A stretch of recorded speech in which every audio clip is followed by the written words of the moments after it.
નમસ્કાર મિત્રો, મારી યુટ્યુબ ચેનલમાં તમારું હાર્દિક સ્વાગત છે. આજે આપણે વાત કરવાના છીએ અન્ન જળનો અપયો. ઇતિહાસના પેટાળમાં દબાયેલી એક અદ્ભુત સત્ય ઘટના છે. મારી ઉંમર ત્યારે લગભગ 15 વર્ષની હતી. દુનિયાદારીની વધારે કાંઈ સમજણ નહીં, પણ એકવાર અમારા ઘરે મહેમાન આવ્યા હતા. તેઓ કાળા એટલે કે ચૌધરીમાં પેટાજ્ઞાથી જાતના હતા.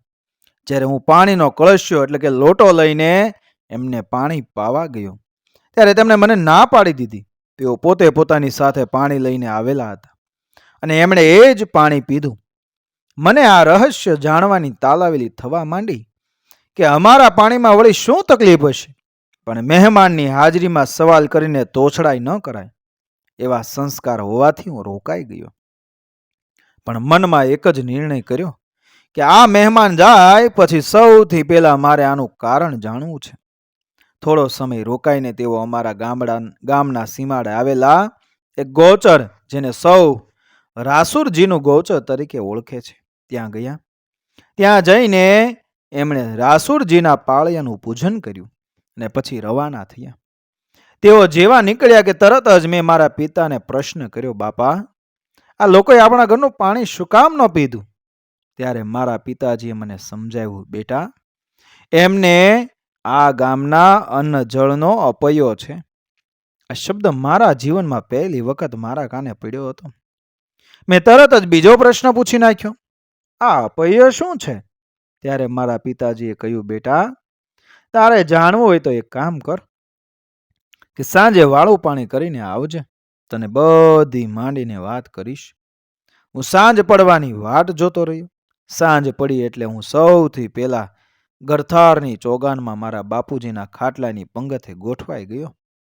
ત્યાં તો મારા મોટા બાપા પણ આવી ગયા અને મને પૂછ્યું, દીકરા, આજે કેમ તું અહીંયા બેઠો છે? મારા બાપાએ હસીને જવાબ આપ્યો, એને રાજા બાપાની વાત સાંભળવી છે. મેં મારા બાપુને યાદ કરાવ્યું, વાત પછી સંભળાવજો, પણ પહેલા મને અપયો સમજાવો. ત્યાં તો બંને ભાઈઓ હસી પડ્યા અને મારા મોટા બાપાએ મને ટપલી મારતા કહ્યું, બેટા, રાજા બાપાની વાત એ જ અપૈયાની વાત છે. મારા મોટા બાપાએ ચલમની લાંબી ચૂસકી લેતા મને વાત કહેવાનું શરૂ કર્યું. વાત વર્ષો જૂની છે. આપણા ગામ પાડણમાં કાળા જાતના ચૌધરીઓના પરિવારો રહેતા હતા. એ સમયમાં સુઈ ગામમાં ચૌહાણ હિંગોળજી દરબારનું એ રાજ મધ્યાહના સૂરજની જેમ તપતું હતું. રાજા બહુ દયાળુ ને ન્યાયપ્રિય હતા. એમનો સિક્કો આજુબાજુના બધા રજવાડામાં ચાલતો, પણ રાજ્યના અમુક માણસો પ્રજાને બહુ રંજાડતા.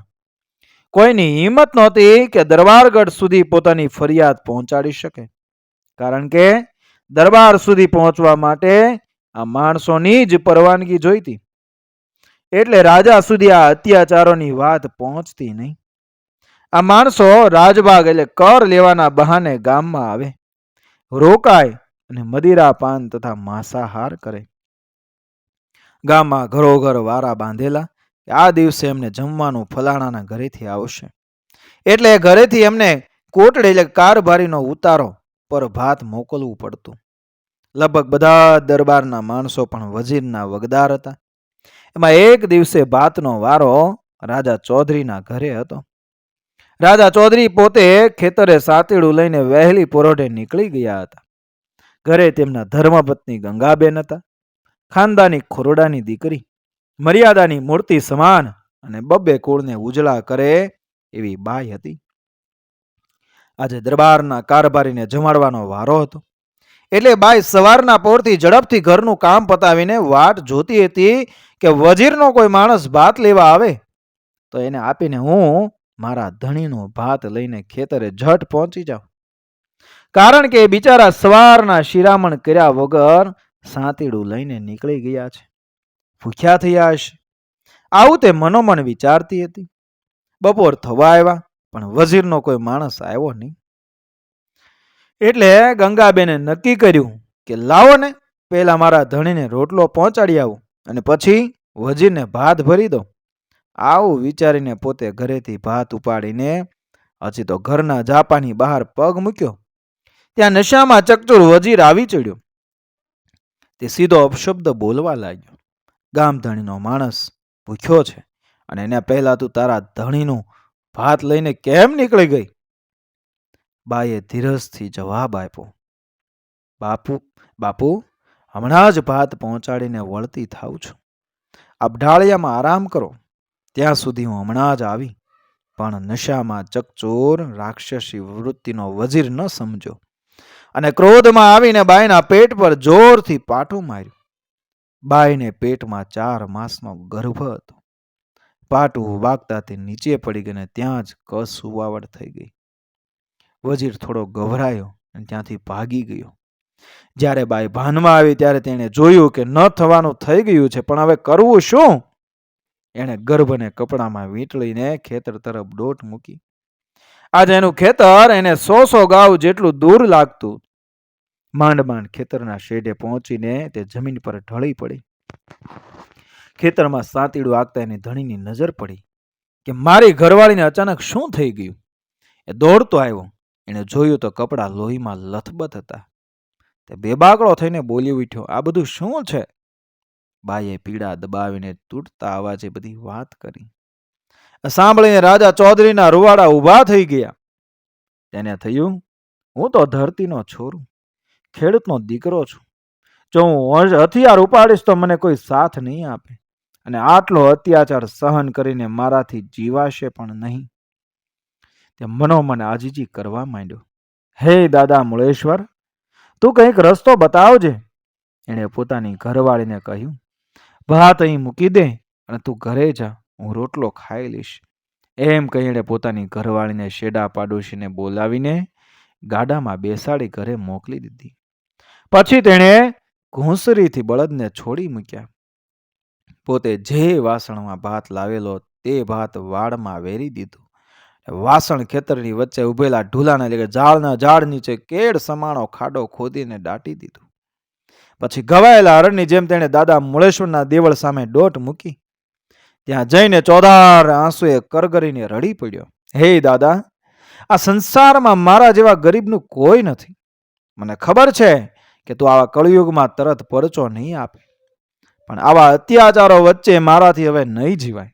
એમ કહીને તેણે પોતાની સાથે લાવેલા દાતરડાથી હાથ અને પગના બધા જ નખ ઉતારી નાખ્યા અને પછી એ જ દાતરડું ગળા પર મૂકીને સીધો પોકાર કર્યો કે હે નોધારાના આધાર, હે દાદા મૂળેશ્વર, જો આ પાડણની ધરતી પર તું હાજરા હજુર પૂજાતો હોય અને જો મારી વેદના તારા સુધી પહોંચતી હોય તો મને આગલો અવતાર સુઈગામ ટીંબે હિંગોળજીના ખોરડે દેજે અને નામ રાસુરજી દેજે.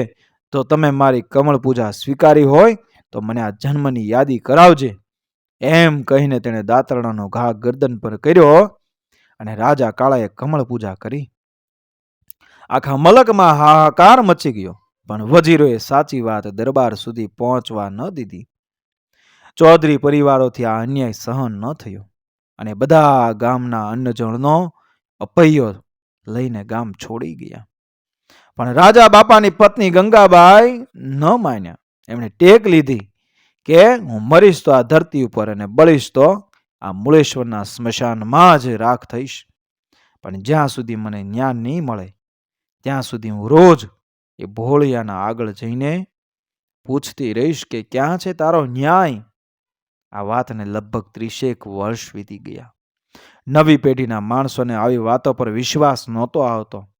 પણ એક દિવસ એવું બન્યું કે ગામમાં 2 જ ત્રાંબાળું ઢોલ એક સાથે વાગવા માંડ્યા અને દરબારના માણસો જાહેરાત કરવા લાગ્યા કે સુઈ ગામના કુંવર સાહેબ આજે પાડણ પધારી રહ્યા છે અને સૌ ગામવાસીઓને મૂળેશ્વર દાદાના પટાંગણમાં બોલાવ્યા છે. સૌ કોઈ જાત જાતના વિચારોમાં ડૂબી ગયા. ચોર માણસને મનમાં ડર હતો તો કોઈને મનમાં ઉત્સાહ હતો. આખું ગામ એક સામટું મૂળેશ્વરના પટાંગણમાં ઉમટી પડ્યું હતું.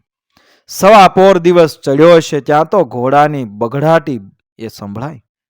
આગળ ચાલતા 4 ઘોડે સવાર કુંવરના રક્ષક હતા અને વચ્ચે બગીમાં કુંવર બેઠેલા હતા. કુંવરને જોઈને એ કેટલી બહેન દીકરીઓએ ઓવારણા લીધા. દેવ દુલારો લાગતો કુંવર ખરેખર બહુ સ્વરૂપવાન હતો. બગી હળવેક રહીને ભોળાનાથના પટાંગણમાં જઈને ઊભી રહી. કુંવર નીચે ઉતર્યા અને સમસ્ત પ્રજાજનોના આશીર્વાદ લીધા. ચારેય બાજુ નજર ફેરવી, પણ કુંવરની નજર જાણે કોઈને શોધતી હોય એવું જણાય આવતું હતું. કુંવરે પ્રજાજનો સામે જોઈને પ્રશ્ન કર્યો કે ગામમાંથી સૌ કો આવી ગયા છે? આખી જનમેદની એક સ્વરે બોલી ઉઠી, હા કુંવર સાહેબ, નાના મોટા સ્ત્રી પુરુષ બધા જ આવી ગયા છે. ત્યારે કુંવરે પાછો પ્રશ્ન કર્યો, હજી એક જણ ગામમાં બાકી રહી ગયું છે, જેના માટે હું આવ્યો છું. બધા કુતૂહલવશ જોઈ રહ્યા કે કુંવર કોની વાત કરતા હશે. ત્યારે કુંવરે ખુલાસો કર્યો કે આ ગામમાં એક વિધવા બાઈ રહે છે, જેનું નામ ગંગા છે. એને સન્માન સાથે અહીં બોલાવી લાવો. બધાને નવાઈ લાગી કે આ વિધવા ગંગા ડોશીને કુંવર કઈ રીતે ઓળખતા હશે. કુંવરનો હુકમ છૂટ્યો. બગી ગામ ભણી ચાલી નીકળી અને પલકારામાં ગંગા ડોશીને બેસાડીને પાછી આવી. ગંગા ડોશી બગીમાંથી ઉતર્યા પણ જાણે પોતે સ્વપ્ન અવસ્થામાં હોય એમ વિચારવા લાગ્યા કે આ બધું શું થઈ રહ્યું છે. ત્યાં તો કુંવર સાહેબે નજીક જઈને પૂછ્યું, તમારો ન્યાય હજી નથી થયો ને? હું એ ન્યાય કરવા આવ્યો છું. ડોશીમાના હાથ ધ્રુજવા લાગ્યા. આખા શરીરે કંપારી છૂટી ગઈ કે કુંવરને કઈ રીતે ખબર પડી કે મારો ન્યાય બાકી છે. નક્કી મારો ભોળિયો શિવ એમના સપને જઈને કહી આવ્યો લાગે છે. ડોશી પગમાં પડી ગયા અને કરગરવા લાગ્યા, કુંવર, મેં તમારું કાંઈ અહિત નથી કર્યું. હું તો મારી સાથે થયેલા અન્યાય સામે ન્યાય માંગતી હતી. મારી કઈ ભૂલ થઈ હોય તો મને માફ કરો. ત્યાં તો કુંવરની આંખમાંથી આંસુડાની ધાર થઈ. તેઓ બોલ્યા, આ જન્મમાં તો મારે ને તમારે કોઈ સંબંધ નથી, પણ આગલા જન્મમાં મેં તમને રઝળતા મૂક્યા એની માફી માંગવા આવ્યો છું. અને આ ભોળાનાથની આજ્ઞાથી હું તમારો ન્યાય કરવા આવ્યો છું. આ સાંભળીને સમસ્ત પ્રજાજનો અચંબામાં મુકાઈ ગયા. અમુક ઘરડા લોકો પોતાની યાદ શક્તિ મજબૂત કરીને ભૂતકાળ એ ફંફોળવા લાગ્યા. ત્યાં તો કુંવરે પોતે જ ચોખવટ કરી, હું ગયા જન્મમાં રાજો ચૌધરી કાળો હતો.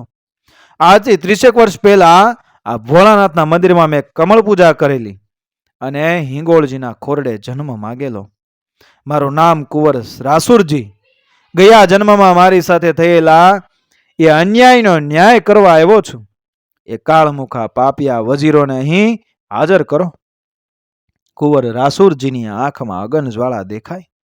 વજીરો હાજર થયા પણ તેમના પગ નીચેથી જમીન સરકી ગઈ. અમુક લોકોને શંકા હતી કે કુંવરને કંઈક વળગાડ લાગે છે. એટલે કુંવરે કહ્યું, હું પોતે જ રાજો ચૌધરી છું. એ વાત મારે સાબિત કરીને બતાવવી છે. ચાલો મારા ખેતરે. એમ કહીને કુંવર સમસ્ત પ્રજા સાથે એ જ ખેતરે ગયા જ્યાંથી તેમણે બળદ છૂટા મૂકીને કમળ પૂજા કરી હતી. ખેતરમાં વચ્ચે ઉભેલા ઢુલાના ઝાડ નીચે ગયા અને પોતાના હાથે જમીન ખોદીને પેલા દાટેલા એ વાસણો બહાર કાઢ્યા. બધાને બતાવતા કહ્યું, આ વાસણ મેં મારા હાથે અહીં દાટ્યા હતા, જેની મારા સિવાય કોઈને ખબર નહોતી. હવે તો વિશ્વાસ કરો છો ને? અને ત્યારે ત્યાં તો પ્રજાજનોએ રાસુરજીનો એ જય જયકાર કર્યો. જે પણ ગુનેગાર વજીર અને એના મળતિયા હતા એમને સજા કરવામાં આવી. ડોશીને જ્યાં સુધી જીવે ત્યાં સુધી રાજ્ય તરફથી તમામ સગવડો આપવામાં આવશે એવી જાહેરાત કરવામાં આવી. આખા રાજ્યમાં જેટલા પણ આ ગુનામાં જે પણ સામેલિત હતા એ બધાને કાઢી મૂકવામાં આવ્યા અને સારા માણસોને નિયુક્ત કરવામાં આવ્યા. એના પછી તો એ રાસુરજીના ઘણા બધા પરાક્રમો અને પરચાઓ એ સુઈ ગામની ધરા પર પ્રચલિત છે. રાસુરજીને એક આગમવાણી કરેલી કે જ્યારે પણ આ દરબારગઢમાં નોકરીમાં આવા લોકોને રાખવામાં આવશે ત્યારે આ દરબારગઢનો વંશ એ નહીં રહે. સમય જતા આ આગમવાળી સાચી પડી. આજે પણ રાજા કાળાનું એ ખેતર રાસુરજીના ગોચર તરીકે ઓળખાય છે. પણ મોટા બાપાએ એ ત્યાં વાત અટકાવીને મને કહ્યું, બેટા હવે સૂઈ જા. હરણ્યું એટલે 7 તારાનો સમૂહ માથે આવ્યું છે, હમણાં પરોઢ થશે. પણ આ વાત મારા મગજ પર એટલો બધો પ્રભાવ પાડી ગઈ કે હું હજી પણ જ્યારે એ વાત યાદ કરું છું ત્યારે એ આખું દ્રશ્ય નજર સામે સચિત્ર આવી જાય છે. આવો હતો અપીઓ. મિત્રો, વિડીયો પસંદ આવ્યો મારી ચેનલ સબસ્ક્રાઈબ કરો, ફોલો કરો, શેર કરો. મળીએ આવી જ ઘટનાને પ્રેરણાદાયક વાર્તાઓ સાથે, સંસ્કૃતિ સાથે, આપણા ઇતિહાસ સાથે. જય રાસુરજી.